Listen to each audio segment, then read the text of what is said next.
In this episode, we speak with John Clendening, the founder and CEO of Earned Wealth, a tech-enabled financial services firm focused exclusively on the needs of medical professionals. Because Earned understands the ins and outs of a doctor's career, clients benefit from specially trained fiduciary advisors and technology that plans and adjusts for changes throughout a doctor's working life. Earned also provides medical practice solutions including tax, accounting, payroll, and retirement plan solutions. John brings over 2 decades of CEO and president experience in innovative financial services. He most recently served as CEO of Blucora, a publicly traded technology-driven financial services firm offering tax-smart wealth management outcomes for consumers, where he helps to steer the company into new products and to financial success. I'm your host, RJ Lumba. We hope you enjoy the show. If you like the episode, click to follow. RJ Lumba is the managing partner of Growth Cap and the executive chairman of Market Insight Media. He is the host of Growth Investor, a podcast featuring today's best investors, executives, and founders. In the minutes ahead, we'll uncover insights and strategies for accelerating growth and succeeding in business. John, thank you so much for taking the time to chat with us today. It's a delight to be with you. My pleasure, RJ.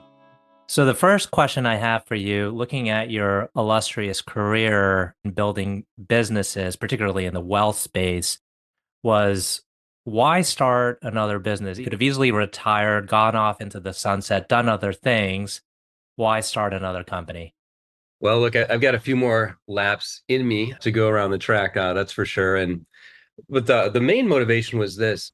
With 20 years or so in and around financial services, primarily wealth management, I really felt like a clean sheet was needed to start a truly distinctive business, a business that could do far better than anything that's out there. And that's been my motivation over the years, is to find ways to better serve clients and do it on things that matter a lot. And the money side matters a great deal to people. It can be transformative if you serve people well around their money. And the degree of unmet need that I see and have seen over that 20 years is just stunning.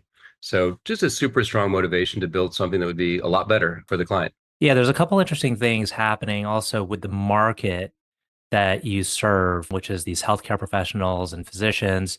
One is that there's been increasingly private equity activity in the space buying practices. Secondly, there seems to have been some maybe compression in the earnings based on how the insurance companies have been acting. But needless to say, it's a great market for wealth management. These are high earning professionals. Tell us a little bit about maybe how you honed in on it. Maybe it was obvious, right? Like these people need better solutions. The big picture here is around what we're up to, right? Is we're the first tech-enabled, fully comprehensive solution purpose-built for doctors, the family of the doctor, the practice of the doctor. So that's our headline. In that context, around physicians and dentists, the need is great. These are super busy people. They get into their career a lot later because the extent of their educational training. And oftentimes they got a lot of debt, right? So you got people coming out with $250,000, $300,000 in debt, and they're 32, 33, 30, 34 years old. So they're like a decade behind the rest of us. On top of that, although their career arc over time has been relatively predictable, there's a lot of change. As you mentioned, PE firms have been active for a long time, hundreds of billions of dollars, right, deployed into dentist, physician, vet, you name it, practices. And so the degree of change is huge. And what that also says is that the opportunity to better serve that doctor specific to the financial decisions that they need to make is, it's never been greater than it is today. Mm-hmm. Now, I'm sure there's multiple drivers to get this business going. What do you most focus on? Is it the solution? Is it the platform? Is it the customer service? Is it really marketing spend to get out there, get the word out? I'm sure it's a combination, but what do you really spend the most time on? It is a combination. I spend a lot of my time on leadership as headline, right? My dominant focus is guiding the team as we accelerate into an increasingly acquisition-led strategy. But underneath that, I mentioned product, and I did for a reason. The North Star is better outcomes for doctors, better outcomes driven by helping them in a fully comprehensive way that's tech-enabled. So with that as our North Star, I've got to spend a good chunk of my time, and the team does too, in ensuring that the services themselves are tuned up specific to that physician, that they work well in an integrated fashion, that the client experience is an awesome one. So the doctor feels confident in moving toward the advice that we're giving that doctor or advise them on their practice. The reason for that is that you sort of look at where outcomes are for, let's take a typical physician, retired with $3 million on average. Okay, not bad. I mean, most Americans would love to have $3 million, but gosh, if you're the number one wage earner in the country and you're retiring on average with $3 million, something went wrong. And get this, 1 in 4 last year retired with less than $1 million. So something's amiss there. So big time focus on the product, ensuring that we're doing the very best we can for that physician, providing phenomenal service on top of that. Second, absolutely on growth, right? Growth is our fuel. It's also a sign that we're doing the right things in the marketplace. If we're growing organically, that means that increasingly doctors are valuing what we do. And as I noted, right, we've got under our belts now a couple $100 million raise from Summit and Silversmith, along with existing investors. And as you might imagine, I'm focused on deploying that properly against that acquisition-led strategy, choosing the right firms, being really thoughtful about which ones to bring into our ecosystem, and staging in the build-out of that acceleration toward our vision of being fully comprehensive. Now, back to the market here, we were talking about how doctors earn, how much they accumulate over time, whether or not they've been effective in investing. What's the range of incomes that doctors earn these days? So the range is pretty broad. Let's think about it as around $200,000. Think, new dentist, primary care physician, and specialties well into 3, 4, $5 million. So if you're like a anesthetic plastic surgeon, it would not be at all uncommon to be earning in that range. You're going to invest more in your career to get there. You're likely a fellow. You may be 38, 39 by the time you start earning like real dollar. Kind of an amazing investment, but the return is there. And yet the attitudes are often quite common. The needs are quite common. Ends up being a big market. It's about a $20 billion spend in total, all docs, the practice side and the personal side.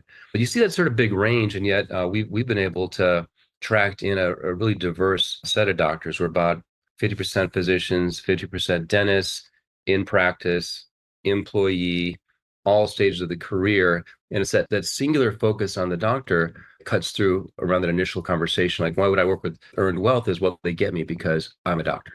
Mhm. Now, when you were talking about acquisition, I guess maybe it sounds like you're doing a dual strategy, both trying to get to that doctor directly, as well as maybe acquire firms that are already servicing. In terms of these acquisition opportunities, are they CPA firms? Are they wealth management firms? Are they a combination of the both? And then is there going to be like this one uniform branding? So you're going to transfer the brand of Earned Wealth over to the CPA firm, over to the wealth management firm? I really appreciate the question there. Over time, we do want to move into a one brand situation. So Earned Wealth will be the umbrella brand. It'll be a lot easier for clients who are engaging with us on multiple service lines if they understand that we all fit together cohesively. And as I mentioned, we want the client to have an integrated set of services. That all speaks to one brand. As we acquire a firm, we'll make a judgment call on the timing of that, but that's the envision to get there on the branding side.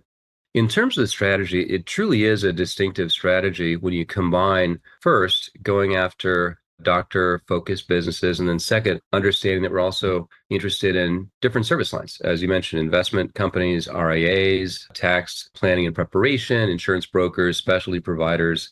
So long as the focus is on the dentist or the doctor, physician in this case, and that firm does great work, they're growth oriented, they want to be part of a bigger ecosystem. They aspire to put the client first in the way they work with people that depend upon them. Then they're in our target zone. I would imagine one of the difficult parts here is just ensuring phenomenal customer service on a consistent basis. And that requires hiring the right people, training continuously. And I'm sure your background, having done what you've done and built organizations, has led you to this point to be an expert at it. Can you tell us a little bit about what you've learned along the way that's critical to building great customer oriented organizations? It's the culture, right? And that intake into the type of people that you hire, train, develop, move up into the organization is absolutely vital. My experience at Schwab, where I was for just over 10 years, was critical in like literally tattooing that on my forehead. You learn that when you're in that culture, you see the power of a positive culture. I had a lot of time with Chuck personally. I was very grateful for that during my time there. I spent a fair amount of time with Chuck, a lot of time really with Chuck. And among the things that really stood out about his leadership was the time, care, and attention he went to building a positive culture. that very clearly put the client first, where the people that we hired into that business, their hearts were all around how to put the client first, a true servant mentality, as opposed to that firm that writes it down on the chalkboard or whatever it might be today in modern tech and stuff, and sends around our vision statement, clients are first and stuff. They really lived it there because the epicenter of that culture are people who are working every single day with clients. It may be in a Zoom call versus a branch or a phone center, but it emanates from that place. And so in our recruiting, we're looking for a profile very similar to that. We want growth-oriented people for sure. We want people who are willing to do the hard work that it takes to stand up a new business. But in their heart, it has to be all around a sense of purpose in enabling a better outcome for that client, being willing to do what it takes to demonstrate true care for that client. It's a psychological difference. I'm not going to name any firms, of course, but there are a lot of firms out there that may say that, but don't take that view. It's where the advisor's in it for themselves. They're in it for like, can I get a little bit bigger of a cut on rev share? Can I like throw away some clients that don't make enough money for me because the business model is horrible? There's a lot of that out there. Some may say it's a predominant attitude in the market. It's horrifying. And yet it's around something that's so important to people over time. And that, again, that's their money because of the impact that a well-managed financial life can have. And so we stand up against that and we look for it very much in our recruiting, but also in the firms that we're looking to attract in to partner with us. You mentioned at the end of this conversation that you still have a few laps in you. And I'm curious, what drives you? So a couple things. First is, as I mentioned just briefly earlier, I'm very driven to building something special, building special organizations that can do more for the end client than any other organization, the type of organization that everybody wants to be a part of. That's my like deep-seated motivation. I think a second thing is I love to develop people, and I appreciate the opportunity. I feel fortunate every day for the team that I've been able to assemble and for the people I've worked with over the long career. But I really enjoy that. And we've got a team at Earned, and lots of people are like this, that they look to continue to develop their capabilities. One of the very best person that they can be. I feel that way about myself. And I'm very fortunate to have a team that feels the same way. And so coaching, developing, it's awesome. I love doing it. You can't really do that if you're an advisor to a company or just a board member. Maybe one day those things will be in the cards, but your maximum leverage as a leader happens to be, I mean, everyone can have leverage as a leader, right? But it happens to be true that if you're in my seat, your opportunity for positive leverage is awesome. And so I enjoy both of those facets of it. Yeah, I'm curious, this element of coaching and developing people, I guess it can be at odds at certain points if someone's not developing to a point where they are efficient and effective in their role. How do you balance that? Or have you gotten so good at hiring that you rarely encounter that? So it would be awesome if it were true that I don't encounter that situation. It's part of the job, I think, to be able to put a lot of energy, massive energy into hiring well, leading properly, all the things that go with being a strong manager and leader, and the systems, right? The company has to have systems around this so that you can count on like reliability around how we're treating our people in a positive way. However, I go back to putting the client first. When you actively put the client first and you've got a non-performer that's inhibiting our ability to put that client first, and you've worked on that, you've identified it, you've coached, developed, and it's not there, you need to move the person on. Now, it's great, and sometimes it's true. You can find a role for them in the company that's better suited to their capability. We've seen people, I'm sure you have, that may have gotten promoted beyond individual contributor to manager, and they can't really manage. Okay. So if they're open to it, put them back into individual contributor. But the headline here is we have to act on it because we can't live our values of being client-centered if we're okay with mediocrity in people that serve clients. And hopefully we all do, right? So we're either serving a client directly or we're enabling somebody else that does. And so we can't tolerate non-performance after having given someone the opportunity to turn it around appropriately. Now, when you're hiring or you're discussing with your leadership team on how to hire, are there certain traits that you look for? And when you find someone with these characteristics, you immediately say, we want them. Definitely. So I put this into three buckets, if you will. But on the personal characteristics side, this links a bit to stage, but we need people who are ready to come in and build, regardless of level, right? Given our small size, our growth trajectory, we need people who are prepared to sit in the front seat, grab the steering wheel, and hit the gas, and not be so confined as sometimes people are with like what was written down in your job description. So there's some personal traits. Unquestioned integrity would be certainly there as well. So the personal characteristics that hit our stage, that person who's hungry and wants to make an impact, cares a lot about their team, cares about the business, it matters to this person if we're doing well or not, and if they're working with their colleagues properly or not. Second are the technical competencies that vary by position, of course, but we want to interview thoroughly for suitability for the work that needs to be done. Critically, we also interview very carefully around leadership traits. And those can vary, right? If you're someone 25, 26, you're kind of in those early years, the opportunities to hone and develop some of those traits will be muted. You've not been around the track, one lap or so. But the key thing here is we want to spend a lot of time, and we do, in evaluating for leadership capabilities, those traits that are innate, in my view, based on some education and work and research I've done around leadership. And so we interview carefully to those things that would point to a positive leader around things like identifying the right direction, around overseeing execution, around getting people and enabling people to commit to a path. You can interview for these things. And it's sort of in sharp contrast to, not at our company, but sometimes someone will say, "Hey, I've interviewed, Jill, and I really like her."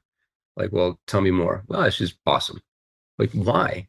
So let's get to the details on it and really press hard on it, because mistakes take a while to identify and recover from. So I'm really looking for, and the team is looking for, those three elements. We calibrate that by role, by level, but we need to see all three of those for us to get super excited about somebody we'd like to bring in. Could you share an example of maybe someone you recruited? Maybe it could have been fresh out of college, it could have been in your earlier days, but someone was relatively inexperienced and you saw them grow into someone very senior and accomplished. Oh, yeah, easily. Given the tenure you're talking about, I'd say Peter Crawford, Jonathan Craig, there'd be 10 others, but pick those two at Schwab because they're the first two people I attracted into my org at Schwab in, 2004, 2005. Jonathan runs a big chunk of that business.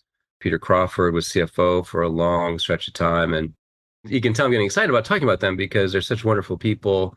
I had a small hand, I'm sure, in developing them, and they had a strong hand too in enabling my best performance. But those are a couple of good examples that get me energized. It's been awesome to see them take that trajectory and go super high in an organization as successful as that one.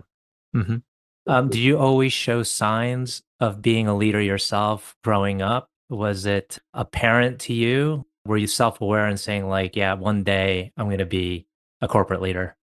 I said that to myself. I don't know if I knew why. I don't know. In like middle school era, I felt like I wanted to run a company for some reason. I couldn't really point to why, in that my dad was a social worker, mom an admin, and so not really in the business world, if you will. But I wanted to do that. I've always aspired to be a leader. What may have been in there would be things like drive. I've got a very strong drive. I'm very curious. I like organizing things. These end up being helpful traits when you become a general manager over time.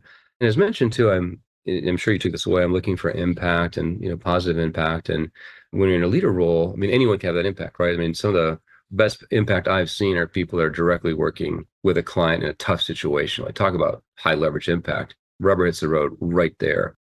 But from the point of view of the whole organization, being a leader gets you there. And so I aspired to that. I didn't learn until I was working for a certain person at Frito-Lay that I needed to like get a lot better. This person sat me down and kind of read me the riot act in the right way on where I needed to modify some of the behaviors that I picked up in my first job, which was in a consulting firm. Nothing wrong with consulting. It's a different model. And I'm so grateful that he did that for me. That's wonderful. I recently listening to an interview with a very prominent person today who was sat down at a certain point in their career.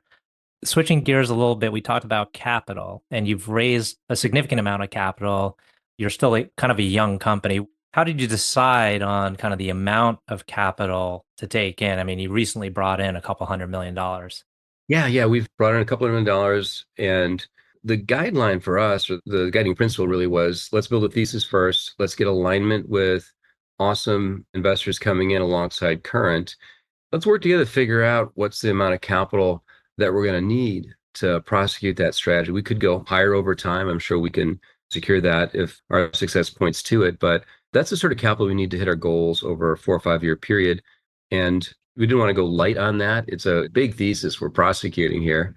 And when I think about the amount of capital, kind of the rolled equity elements that'll be a part of that, retained earnings, those sorts of things, that's the right amount of capital. And again, if events point to a need to get some more, we'll go get some more.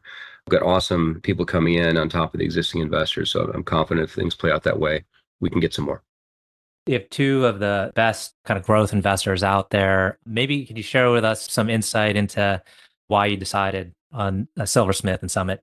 Yeah, absolutely. When the team and I started to think about an acquisition-led strategy, it wasn't the first thing we did, but of course we would turn our attention to who do we want to attract in as our capital partners. There really were, on top of generic things, probably three things that dominated our focus. First is investors that were completely aligned with the vision and the thesis. And what that meant here was not a fintech or financial services investor, it meant a healthcare investor. Because the people we work with at these firms, they are healthcare people. They understand exactly the issues because they employ doctors. So that's first, alignment. It serves you well when you go through the bumps, right? To be aligned on vision. Second, alignment on values. Here, I spent a lot of time talking to networks around the principals at these two firms. And I wanted to make sure I got to some people where the outcomes were fails, like absolute miserable fails, because that's oftentimes a test of the character and the values of people you're working with. And so in the firms we have, they are blue chip, as you mentioned, they're stellar firms, like top to bottom, side to side. People that are awesome at both these companies. But being able to align on values from researching when things have gone great, when things have gone poorly, super helpful. Then lastly, I wanted investors that could add real value. I don't think that capital has to be a commodity. Sometimes it is. There's a lot of it out there, though, right? There's a lot of capital out there. And so want to be choosy in identifying a situation where real value could be added around help on recruiting, where they've been through multiple build strategies that are high velocity acquisition strategies so that they could bring some of their playbook to our situation, avoid some errors, that sort of thing, help in standing up infrastructure.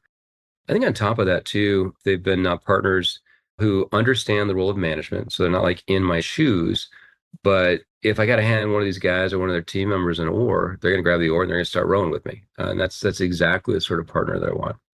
Excellent. We're heading into the tail end of the conversation. I have two final questions. One is, can you tell us about a person who has had a profound influence on you?